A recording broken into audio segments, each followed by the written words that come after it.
ଅନେକ ଥର ଚେଷ୍ଟା କରିଛି ତୁମ ସହ ସାମିଲ ହୋଇ କିଛି ବାଟ ହେଉ ପଛେ ପାଦରେ ପାଦ ମିଶାଇ ଚାଲିବା ପାଇଁ। ହେଲେ ଏତେ ଅବିବେକୀ, ଏତେ ନିଷ୍ଠୁର କ'ଣ ପାଇଁ ହୁଅ କେଜାଣି? ମୋ ପାଦ ବଢ଼େଇବା ଆଗରୁ ତୁମେ ବାଟ କାଟିନିଅ। ସତରେ କେଡ଼େ ଅବିବେକୀ ତୁମେ ସମୟ, କେଡ଼େ ଅବିବେକୀ। ଚାହୁଁ ଚାହୁଁ ଭସା ମେଘର ବାଦଲ ପରି ନିଜର ଦିଗ ବଦଳେଇ ନିଅ। ଛାଡ଼ ନା ସେ କଥା।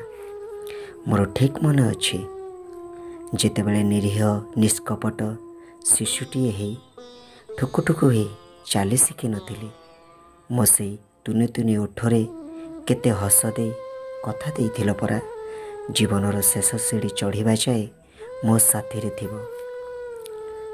ତୁମେ ଏସବୁ କହିଥିଲ ନା? କେମିତି ଆଜି ମୋତେ ଏକା କରି ଏ ଯନ୍ତ୍ରଣା ଜୁଇରେ ଛାଡ଼ି ତୁମେ ବାଟ କାଟି ନେଲ। ଛାଡ଼ ସେ କଥା। ଠିକ୍ ମନେ ଅଛି, ସ୍କୁଲକୁ ଯିବା ପାଇଁ ଜମା ବି ରାଜି ହେଉନଥିଲି।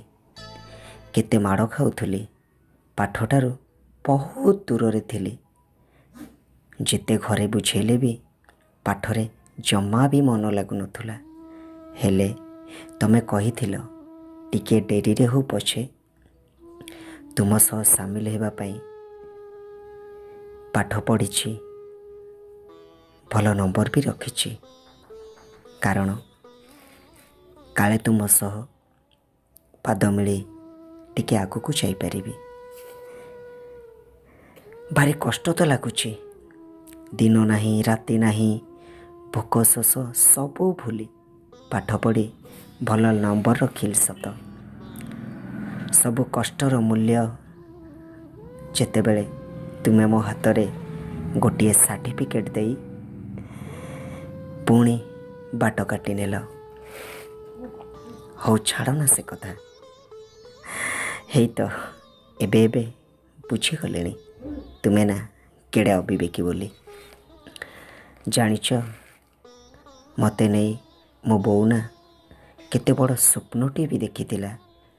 ସେ ଭାବୁଥିଲା ମୋ ପୁଅ ପାଠରେ ନ ହେଉ ପଛେ ଗୀତ ଗାଇ ମୋ ନାଁ ରଖିବ।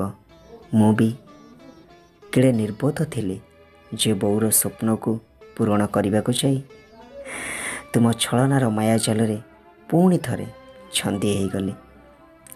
ନା ବୋଉର ସ୍ୱପ୍ନ ପୂରଣ କରିପାରିଲି, ନା କଳାକାରଟିଏ ହେଇ ରହିପାରିଲି। ଜାଣିଛ ସମୟ, ଅବିବେକୀ ହଉ ପଛେ ତୁମେ ଗୋଟେ ବଡ଼ ଶିକ୍ଷାଟାଏ ଦେଲ ମୋତେ। ଯେମିତି ଏକା ଆସିଥିଲି, ସେମିତି ଜୀବନ ଯୁଦ୍ଧରେ ଏକା ବି ଲଢ଼େଇ କରି ବଞ୍ଚିବାକୁ ହୁଏ ବୋଲି। ସତରେ ସମୟ, ମୋ ଗାଲରେ ଠୋକରଟିଏ ମାରି କେଡ଼େ ମହାନ କଥାଟିଏ କହିଦେଲ ତୁମେ। ଅବିବେକୀ ହଉ ପଛେ ତୁମେ କେଡ଼େ ମହାନ କଥାଟିଏ କହିଦେଲ।